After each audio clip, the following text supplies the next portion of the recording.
Salut tout le monde, le vieux Bouboula est en colère contre le président Assimi Goïta. Mes frères et sœurs, la corruption a atteint un niveau, la corruption aujourd'hui a atteint au niveau maximal. Je vais vous laisser écouter d'abord le vieux, et attendez là. Je vous laisse écouter d'abord le vieux Bouboula. Ce qu'il a dit en Bambara, je vous laisse écouter et après on va décortiquer. Écoutons.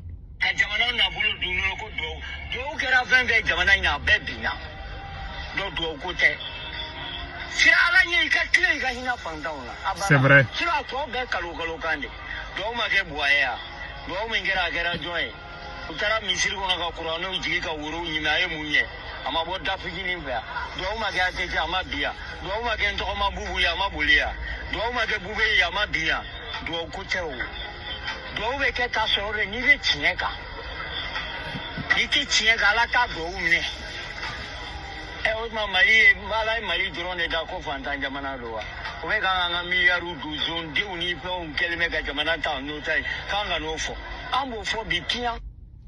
Il dit que les fils des voleurs ont pris le pays en otage. Que les musulmans pensent que c'est la bénédiction. Parce qu'il y a, au Mali, quand ça chauffe là, les chefs religieux là vont se réunir. Ah, on doit faire la bénédiction pour le Mali. Ce n'est pas la bénédiction qui va sauver le Mali. C'est le travail. C'est le travail. C'est ce qu'il a dit. Il dit que ces gens-là sont des voleurs. Ils ne font que voler. Parce que les gens n'ont pas compris dans l'air. Le vieux là est fâché. Hein? Le vieux là, il est très fâché. Il dit que mais, tous les présidents qui se sont succédés là, on a fait des bénédictions pour eux. Ils sont tous mal partis. Parce qu'ils volaient. C'était des voleurs, des dirigeants voleurs. Tant que tu voles là, tu vas mal finir. Tu vas mal partir. C'est ce qu'il a dit. Au Mali, en 2024, on a montré à la télévision malienne que 80 milliards ont été détournés. Quand les enquêtes ont avancé là, Assimi Goïta a dit à la justice d'arrêter. Parce que lui, ses proches étaient dedans. On a chassé la France, n'est-ce pas? Quand nous, les gens du M5, là, quand nous sommes sortis contre le régime du président Ibeka, ce n'était pas à cause de la France seulement. Hein. On est sortis pour 3 causes. On voulait le départ de toutes les forces étrangères. 1. On voulait une justice indépendante pour le peuple malien. Troisièmement, la lutte contre la corruption, c'est-à-dire la mauvaise gouvernance des institutions. On voulait des institutions fortes. Voilà les points clés qui faisaient partie des 10 points, 17 mesures du M5 RFP. Aujourd'hui, le vieux là est fâché parce que nous sommes sortis à cause de ça. Mais les manipulations que ces militaires là font, surtout au Mali, ils utilisent la terreur. Parce qu'ils savent que s'ils volent, les gens vont parler. Donc, ils menacent des gens pour que personne ne parle. Nous qui sommes à l'extérieur, quand ils volent, quand nous on les dénonce là, ils vont menacer qu'ils vont prendre nos biens là-bas. Là. Pardon, il faut aller tout prendre. Nos bouches là, je jure Allah, on ne va pas cesser de parler. Tout ce que moi j'ai fait au Mali là, je n'ai pas fait pour moi, je l'ai fait pour ceux qui sont au Mali. Si vous venez là, si vous voulez là, allez prendre même mon chien qui est au Mali là, il faut aller prendre tout. Ça ne me dit rien. Et je vais parler aujourd'hui et je vais parler demain. Pion, je suis aux États-Unis. Moi je pars au Mali quand on a besoin de moi. Je ne pars pas au Mali. Moi je peux faire 20 ans ici, je ne pars pas au Mali. À chaque fois que je vais au Mali, ce n'est pas pour rendre visite à mes parents, c'est pour aller aider le pays là. À chaque 99% de mes visites là, depuis que je suis venu aux États-Unis, 90 ou 95% de mes visites au Mali là, c'est à cause de la lutte. C'est à cause de mon combat que je pars. Et ce sont des présidents qui m'invitent chaque fois. Je ne pars pas, c'est pas parce que je n'aime pas le Mali. Je pars parce que je vais les aider. Donc, et regardez aujourd'hui. Si vous voyez que les États-Unis, la France, les pays européens, toutes ces grandes nations ont avancé, ce n'est pas diabolique. Parce que c'est une question d'organisation. Si on lutte contre la corruption aujourd'hui, et regardez le Ghana aujourd'hui, le Ghana est très bien organisé. Tu vis au Ghana, c'est comme si tu vis en Occident. Tout est sous ordre. Même donner l'argent aux policiers là dans les carrefours là, tu as un problème parfois. Je ne sais pas si les choses ont changé. Sinon, il y a 20 ans de cela là, tu ne pouvais pas faire ça au Ghana. Tu fais la corruption, tu essaies de donner l'argent à un policier ghanéen là, il va te frapper. Donc voilà, chez nous, le Mali alors. Le Mali est 3e producteur d'or du monde. Et de l'Afrique, je m'excuse. De l'Afrique. Et regarde comment le peuple souffre. Une seule personne peut bouffer l'argent des millions de personnes. Comment voulez-vous que ces nations-là avancent? Une seule personne peut faire ça à combien de personnes? Et vous voulez... Parce que nous, les gens du M5, nous sommes sortis pour le départ de l'armée française, la lutte contre la corruption et la justice indépendante. Nous voulons ces choses-là. Ces militaires-là sont venus, ils ont commencé, quand ils volent l'argent là, quand ils font leurs bêtises là, ils volent l'argent, ils amènent leur famille là. Maintenant, quand les gens commencent à les dénoncer, ils vont sortir prendre des mesures contre la France, les gens vont applaudir, les gens vont oublier. À chaque fois qu'ils mélangent les choses là, ils vont provoquer la France, ils vont prendre, oh, on a suspendu telle chaîne française pour créer des buzz. Ou bien ils vont dire que c'est la Côte d'Ivoire qui nous attaque. Ça, ils sont victimes, ils ont manipulé. Quand on dit que le cerveau noir là, attends, je vais vous montrer une vidéo là. Je vous jure là. C'est pour ça, nous les noirs là, nos premiers ennemis, ce sont nos dirigeants. Il ne faut même pas aller loin. Quand vous voulez chercher l'ennemi numéro 1 de l'homme noir là, ce sont nos dirigeants qui sont nos ennemis numéro 1. Écoutez cette vidéo-là. C'est un problème de cerveau. Il y a des choses que les Noirs ne sont pas capables de faire. Ils ne peuvent pas s'organiser ou même prendre des initiatives. Mais pourquoi? C'est cognitif. Ils ne comprennent pas. Ils n'en sont pas capables. Ils ne peuvent pas prendre soin des choses. Ils cassent tout. Ouvrez les yeux de vos amis. Donc vous avez vu comment ils parlent des Noirs? Tout ce qu'ils ont dit, c'est la vérité. Ça nous fait mal, hein? Les Noirs ne peuvent pas s'organiser. Non. Moi, au début, ma première année au début de mon doctorat, j'ai parlé avec un Algérien. Les photos sont là. J'ai même l'habitude de publier la photo là. Mais après, je vais publier la photo là sur ma page Facebook. J'ai parlé avec un Algérien et un Palestinien. On était tous des étudiants de doctorat. Voilà, on a étudié ensemble les doctorats. Ils m'ont dit un jour que vraiment, que nous les Africains là, qu'il y a problème, les Africains et les Arabes. On a parlé de lui là.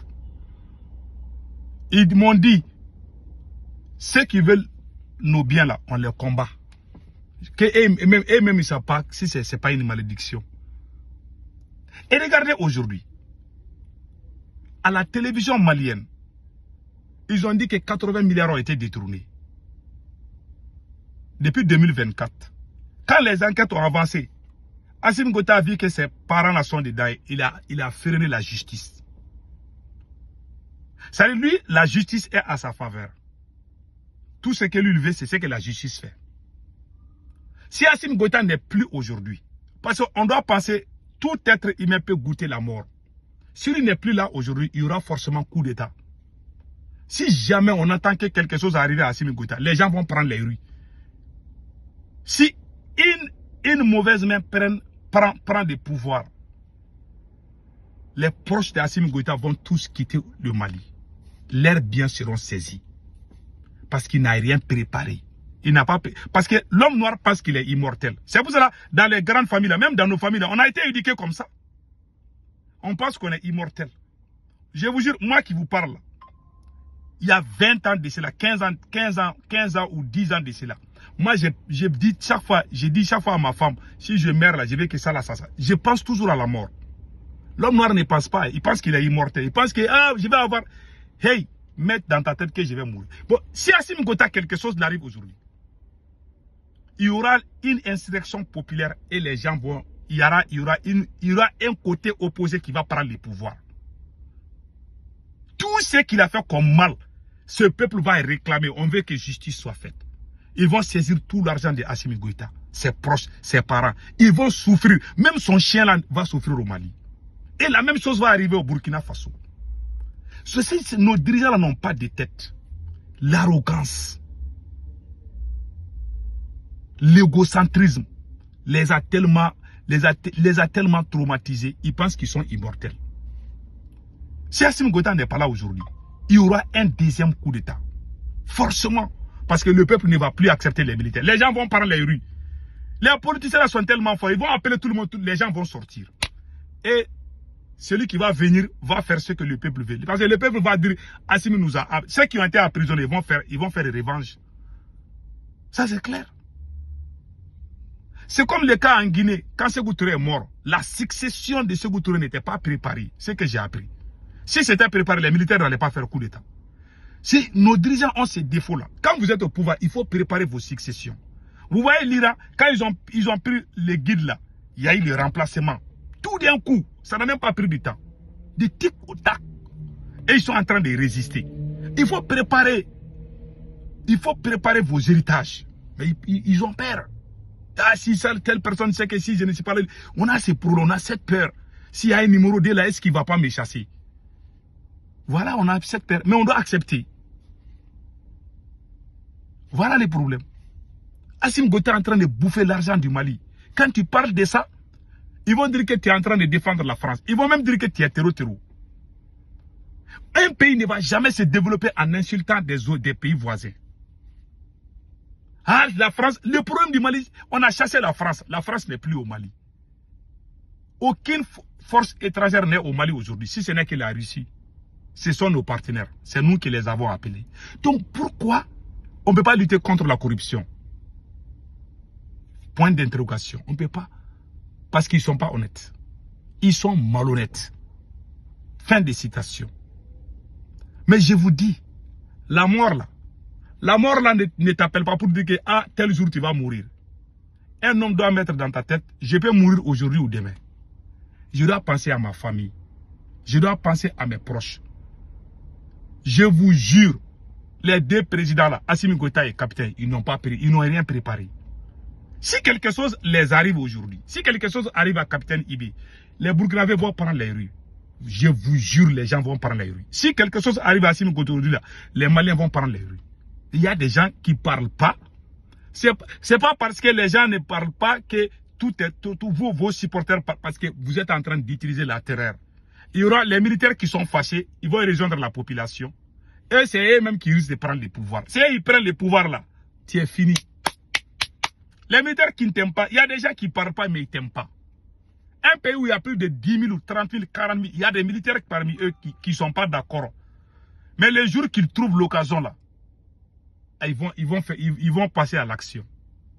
Quand Sékou Touré est mort, Lassana Conté a pris le pouvoir. Il a emprisonné toutes les proches de Sékou Touré.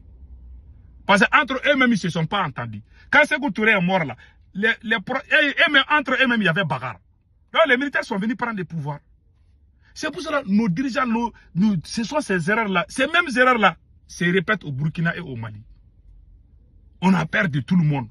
Ah, il n'y a pas de numéro 2. Toi, tu es immortel. Si tu es là pour la nation, tu dois penser, un jour je ne serai pas là.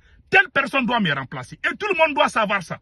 Mais quand j'ai vu Capitaine Ibe dire qu'il n'y a pas de numéro 2 là, j'ai dit que c'est fini. Si tu te bats pour toi-même, tu vas penser à toi. Mais si tu te bats pour la nation, tu mets dans ta tête, je peux mourir aujourd'hui ou demain parce que je suis dans la révolution. Et si je ne suis pas là, telle personne doit me remplacer. Et tout le monde doit savoir ça aussi. Mais si tu ne fais pas ça, tu vas gâter la révolution. C'est ce qui est arrivé en Guinée. Il y a plusieurs pays africains, ça arrive. Parce qu'on ne prépare pas les successions. Quand Saddam Hussein est tombé là, l'Irak, le régime a basculé. Si tu tournes autour d'un président, si lui n'est pas là, mais le système là c'est fini, le système va s'effondrer. Comme un étage en train de tomber. Ça va devenir comme ça. Que Dieu bénisse l'Afrique. Donc la corruption là, on ne peut pas construire un pays. Si vous voyez que les États-Unis sont développés, parce qu'ils sont bien organisés. Si nous sommes bien organisés aujourd'hui là, on ne va même pas aller prendre l'argent à la Banque mondiale. Comment une seule personne peut prendre l'argent des millions de personnes? Ça se passe combien de fois? Et vous voulez qu'on avance? Est-ce que c'est la France qui est en train de prendre cet argent? Soyons honnêtes quand même. Que Dieu bénisse l'AES.